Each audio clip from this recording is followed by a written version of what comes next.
नमस्कार, मैं हूं दिवाकर त्रिपाठी और आप देख रहे हैं न्यूज़ 7 हिंदी। कहते हैं कि सियासत में ना परमानेंट दोस्ती होती है और ना ही परमानेंट दुश्मनी होती है, तो बस सत्ता को पाने की और सत्ता को गिराने की चाहत। कभी एक दूसरे के धुर विरोधी रहे नीतीश कुमार और भाजपा के बीच भी कई दफा दोस्ती और दुश्मनी हुई, लेकिन जब सियासी फायदे की बात आई तो कभी दोस्ती दुश्मनी में बदली तो कभी दुश्मनी दोस्ती में। आज हम आपको इस खबर के मार्फत नीतीश कुमार और भाजपा के इसी दोस्ती और दुश्मनी का किस्सा बताएंगे। 2010 का विधानसभा चुनाव जदयू भाजपा के लिए एक ऐतिहासिक उपलब्धि थी तो राजद के लिए एक दुस्वप्न। जदयू और भाजपा ने विधानसभा चुनाव इतिहास का अपना सर्वश्रेष्ठ प्रदर्शन किया। जदयू को 115 सीटें मिली थी, यानी वे अकेले ही बहुमत के नजदीक पहुंच गया था।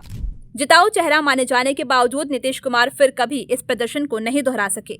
भाजपा को 91 सीटें मिली थी, जो उनके लिए एक नया रिकॉर्ड था। उसके लिए भी वे वन टाइम शो रहा। मोदी मैजिक के बावजूद वे कभी इस आंकड़े को पार नहीं कर सकी। लालू यादव के लिए तो ये चुनाव एक बुरा सपना था। वे पिछड़ों के मसीहा नहीं रहे, जनता ने उन्हें नजरों से उतार दिया। उनकी राजनीति अंत होने के कगार पर पहुंच गई। राजद को केवल 22 सीटें मिली। बिहार की राजनीति में ये एक अभूतपूर्व परिवर्तन था। नीतीश कुमार के इस उत्थान और लालू यादव के इस पतन की किसी ने कल्पना भी नहीं की थी। इस ऐतिहासिक चुनाव का टर्निंग पॉइंट क्या था? भाजपा के मुस्लिम उम्मीदवार की जीत।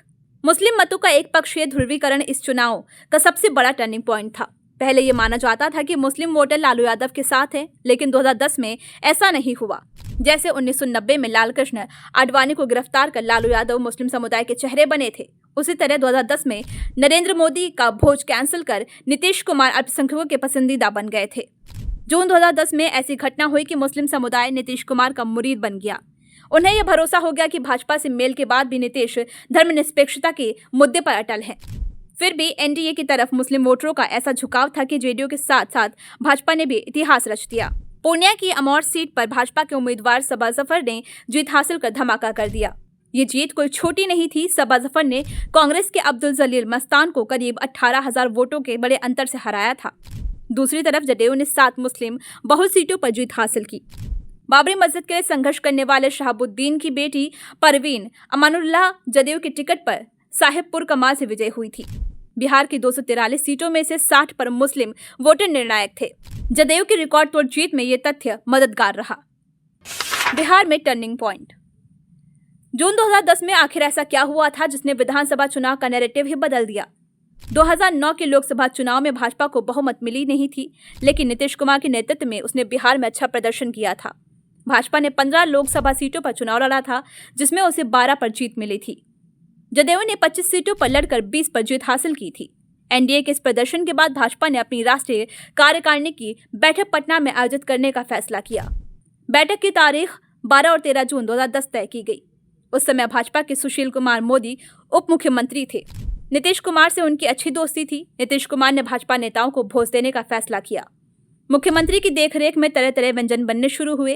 11 जून को ही भाजपा के वरिष्ठ नेता लालकृष्ण आडवाणी, राजनाथ सिंह, नितिन गडकरी, अरुण जेटली, नरेंद्र मोदी और बड़े नेता कार्यकारिणी की बैठक के लिए पटना पहुंच चुके थे।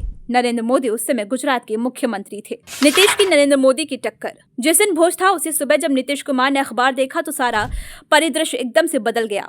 पटना के सभी अखबारों में एक विज्ञापन छपा था, जिसमें नरेंद्र मोदी और नीतीश कुमार की एक तस्वीर थी। इस तस्वीर में दोनों एक साथ हाथ जोड़कर ऊपर उठाए हुए दिख रहे थे। विज्ञापन में इस बात का भी जिक्र था कि गुजरात ने बिहार को बाढ़ सहायता के रूप में 5 करोड़ रुपए की राशि दी है। तब नीतीश कुमार को नरेंद्र मोदी से परहेज था। नीतीश कुमार को लगा कि विज्ञापन की यह तस्वीर उनके धर्मनिरपेक्ष छवि को नुकसान पहुंचाएगी। तब उन्होंने इसके विरोध में एक बहुत बड़ा कदम उठाया। उन्होंने भाजपा नेताओं को दिए जाने वाला भोज रद्द कर दिया।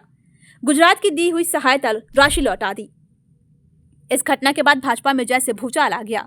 भोज कैंसिल होने से लालकृष्ण आडवाणी, राजनाथ सिंह, नितिन गडकरी और अरुण जेटली जैसे दिग्गज नेताओं का घोर अपमान हुआ। बिगड़ी बात बनाने की कोशिश शुरू हुई। दिवंगत नेता सुशील कुमार मोदी के मुताबिक सुलह की बातचीत के दौरान नीतीश कुमार ने एक शर्त रख दी थी, अगर नरेंद्र मोदी नहीं आए तो भोज अभी भी संभव है। इस शर्त को लालकृष्ण आडवाणी ने सिर से खारिज कर दिया। नीतीश के आगे झुकी भाजपा। नीतीश कुमार की शर्त पर नरेंद्र मोदी गुस्सा हो गए। उन्होंने पार्टी के वरिष्ठ नेताओं से कहा कि इस अपमान के बाद अब भाजपा को नीतीश सरकार से समर्थन वापस ले लेना चाहिए। उस समय जदयू के 88 और भाजपा के 54 विधायक थे। अगर भाजपा समर्थन वापस लेते तो नीतीश सरकार गिर जाती। तब नितिन गडकरी भाजपा के अध्यक्ष थे। उन्हें ठंडे दिमाग से काम करने वाले नेता माना जाता है। नरेंद्र मोदी की मांग पर पार्टी की आपात बैठक हुई। 4 महीने बाद विधानसभा का चुनाव था। भविष्य के नफा नुकसान पर चर्चा हुई। लालकृष्ण आडवाणी ने नरेंद्र मोदी से धैर्य रखने की अपील की। दूसरी तरफ नीतीश कुमार अपने स्टैंड के लिए सरकार कुर्बान करने को भी तैयार थे। उस समय वे सरकार गिरने पर नए चुनाव में जाने की बात सोचने लगे थे। भाजपा एक और राज्य में सत्ता नहीं खोना चाहती थी। आखिरकार उसने अपना अपमान का घूंट पीकर नीतीश कुमार के साथ बने रहने का फैसला किया। दबाव में लिया गया भाजपा का यह फैसला बाद में मील का पत्थर साबित हुआ। नीतीश का हार्ड स्टैंड। इस पूरे घटनाक्रम का मुस्लिम समुदाय पर जबरदस्त असर पड़ा। धर्मनिरपेक्षता की रक्षा के लिए नीतीश सरकार गिराने तक के लिए तैयार थे। ये बात मुस्लिम वोटरों को प्रभावित कर गई। मुस्लिम समुदाय भी सोचने लगा कि साथ रहने के बावजूद अगर भाजपा को कोई नियंत्रित कर सकता है तो वो सिर्फ नीतीश कुमार ही हैं।